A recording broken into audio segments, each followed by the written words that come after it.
ఆంధ్రప్రదేశ్ ప్రభుత్వం యొక్క వాదనలు కేసు దర్యాప్తు కీలక దశలో ఉందని చెప్పని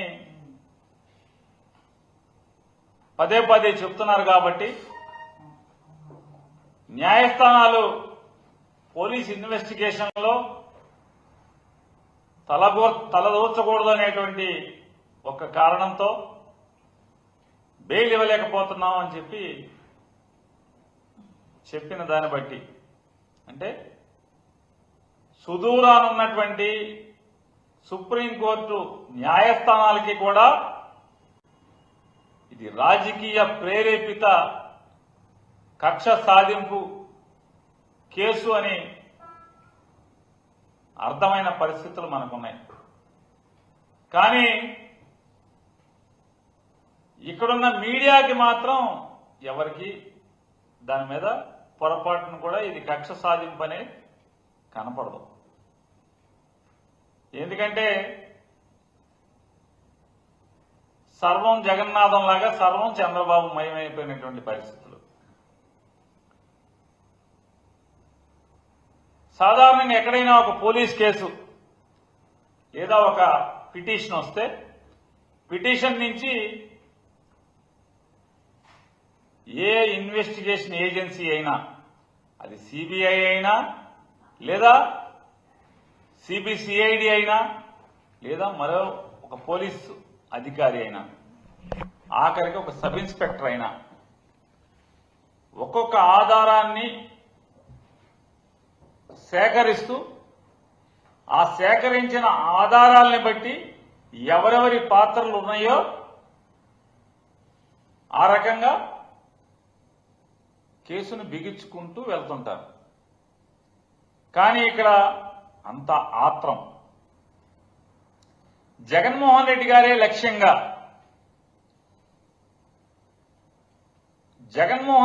లక్ష్యంగా ఈ కేసుని మొదలుపెట్టి ఎక్కడ ఒక్క సాక్ష్యం గాని ఒక్క ఆధారం గాని అంటే ఒక్క లిఖితపూర్వక ఆధారం గాని లేదా ప్రభుత్వంలో ఒక్క డాక్యుమెంట్ గాని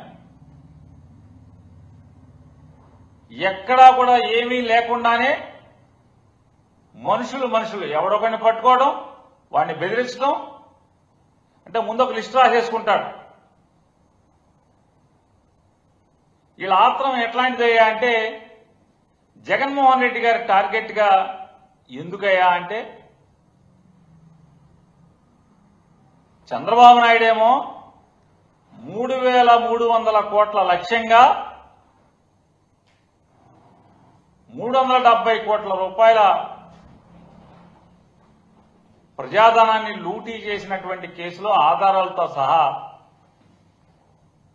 దొరికిపోయి చంద్రబాబు నాయుడు గారికి ఎప్పుడూ ఆత్రమే. నాడు ఏలేరు స్కామ్ అవనండి లేదా మరేదైనా స్కామ్ అవనండి ఏ స్కామ్లో కూడా ఇన్వెస్టిగేషన్ జరగనివ్వకుండా తనకున్నటువంటి పరపతిని తనకున్న డబ్బుని తనకున్నటువంటి న్యాయవాదులు పెద్ద న్యాయవాదుల ద్వారా విచారణ జరగకుండా స్టేలు తెచ్చుకోవటం స్టేల్ మీద బతికేస్తుంటాడు. ఎవరైనా మనందరం కూడా 3 పూట్ల ఆనందిని బతుకుతూ ఉంటాం. చంద్రబాబు నాయుడు గారి జీవితం అంతా కూడా స్టేల్ మీద రాజకీయ జీవితం అంతా స్టేల్ మీద బతికేస్తుంటాడు. అటువంటి ఆయన ఆత్రం మనం చూస్తే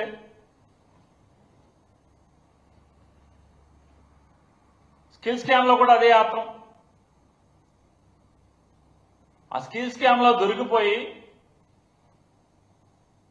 50 రోజులు పైబడి 50 రోజులు 60 రోజులు జైల్లో ఉన్నాను కాబట్టి జగన్మోహన్ రెడ్డి గారిని కూడా నేను 60 రోజుల్లో ఎంతోమంది నాకన్నా ఒక్క రోజన్నా జైల్లో పెట్టించాలి. ఈ తాపత్రయం మినహా మరి జనానికి ఏం మాట ఇచ్చాం లేదా ఈ రాష్ట్రానికి ఏమేం చేస్తా అన్నాం సంపద సృష్టిస్తామని చెప్పని రీళ్ల మీద రీళ్లు చెప్పి అరిగిపోయిన రీళ్ళు వెళ్ళే సందు గొందు లేకుండా ఊరూరా సంపద సృష్టి అని చెప్పుకుంటూ తిరిగారు కదా. ఆ సంపద సృష్టి లేదు, జనాలకు ఇచ్చిన హామీలు లేదు, ఈ రాష్ట్రంలో అభివృద్ధి లేదు. లేదా జగన్మోహన్ రెడ్డి గారు మొదలుపెట్టి సగంలో వదిలేసినటువంటి అభివృద్ధిని కొనసాగించడం లేదు, అన్ని ఆపేయటం, అమ్మేయటం.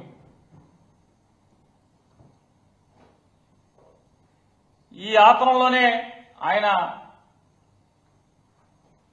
ఐఏఎస్ అధికారులు, అయ్యా స్కిల్ డెవలప్మెంట్ లో విద్యార్థులకు ఎంతమందికి విద్య నైపుణ్యత నేర్పించారో నేర్పించిన లెక్కలను బట్టి మాత్రమే బిల్లులు చెల్లించాలి అని చెప్పి పదే పదే ఫైల్లో రాసినా కూడా, అంటే స్కిల్ డెవలప్మెంట్ అనేది ఎంత చిన్న వ్యవస్థ. దానిలో ముఖ్యమంత్రి అనేవాడు 5 సార్లు 6 సార్లు మీటింగ్లు పెట్టి, ప్రత్యేకమైన మీటింగ్లు పెట్టి డబ్బు ఇచ్చేయండి డబ్బు ఇచ్చేయండి డబ్బు ఇచ్చేయండి అని చెప్పని సంతకాలు పెట్టి, ఎవడు పెట్టాడు ఈ సంతకాలు? నువ్వే కదా, ఫైల్ నీయే కదా. స్కిల్ డెవలప్మెంట్ లో సంతకాలు ఎవడే? నువ్వే సంతకాలు పెట్టావు, పేమెంట్ ఇచ్చేయమని చెప్పి. వాళ్ళు చెప్తున్నారు, అయ్యా ఇది ఇంతవరకు ఎక్కడ సెంటర్లు ఓపెన్ చేయలేదు, పిల్లలకి ఎక్కడ నైపుణ్యం ఇంకా నేర్పించలేదు, ఎంతమందికి నేర్పించారనే లెక్కలు కూడా మన దగ్గర లేవు కదా. కనీసం ఒక్కసారి చూద్దామన్నా కూడా నోరు మూసుకొని నేను చెప్తున్నాను, ముఖ్యమంత్రిగా చెప్తున్నాను, ఇచ్చేయండి డబ్బులు ఇచ్చేయండి డబ్బులు ఇచ్చేయండి. క్లియర్ గా ఆఫీసర్లు అందరూ రాశారు. ఈ పద్ధతులు ఆచరించాల్సినప్పటికీ ఈ రాష్ట్ర అధినేత అయిన ముఖ్యమంత్రి గారి ఆదేశం మేరకు డబ్బు చెల్లించేస్తున్నామని చెప్పని చెల్లించేశారు. ఇది దొరికావు. అప్పుడు అంతే కదా, ఆత్రమారి పెళ్లి కొడుకు ఏదో చేశాడన్న సామెతగా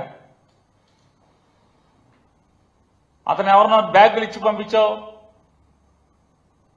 మొత్తం సినిమాల్లో దొరికిపోయారు మీరు కెమెరాలకి.